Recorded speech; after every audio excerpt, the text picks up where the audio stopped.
Hi guys, thank you for joining me in another episode of my YouTube channel. Okay.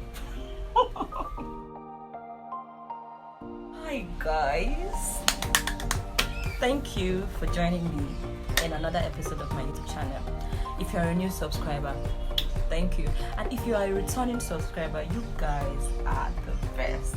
The very first question you should ask your partner on a date, like when you think you guys are already having a future, immediately that first time is to ask, what is your plan?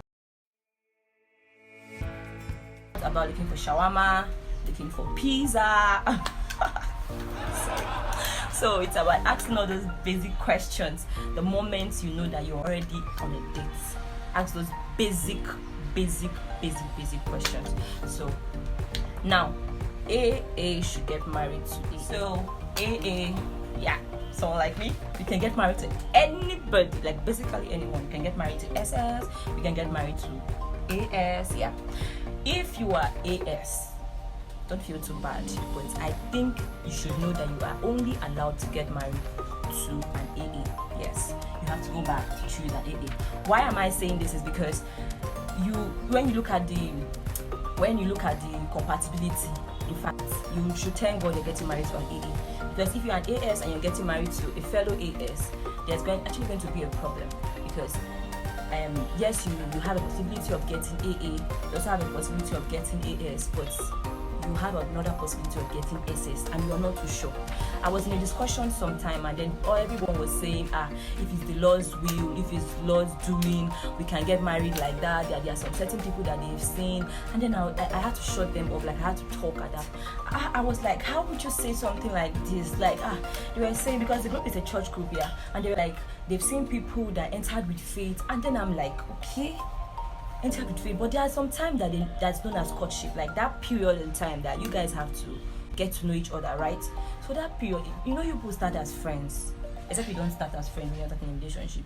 You start talking, and then that beginning time, because you have time to go on a date that first time, and then people go on a date and the first thing they're interested in is how they will buy them rice and chicken, like me, or how they will buy them really convinced. You take the person for a test. You go to the lab and say, okay, please, I would like you to follow me. I would like to go. So I don't want a situation. Okay, I've seen people, like I had a friend too, she watched her brother die. That's so bad, yeah. She watched her brother die, and then she felt bad. She was like, the parents didn't even think of them, and then they said they are entering into a love relationship, and then they allowed her brother to die. The boy was struggling for his life. I want you guys to know that it doesn't just affect your children. It affects you. It affects you as a parent. You spend money on this child.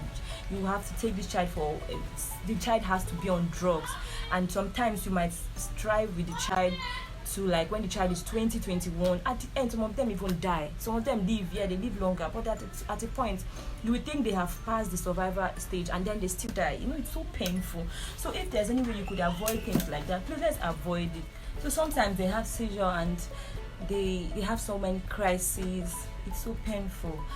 I know someone that died at even age 24, maybe 25, and I'm sure he thought if you are AA, that's good for you. You can also marry an AS, please, so that will reduce the number of sickle cell patients we have on a daily basis. Please, AS and AS, you guys should try it.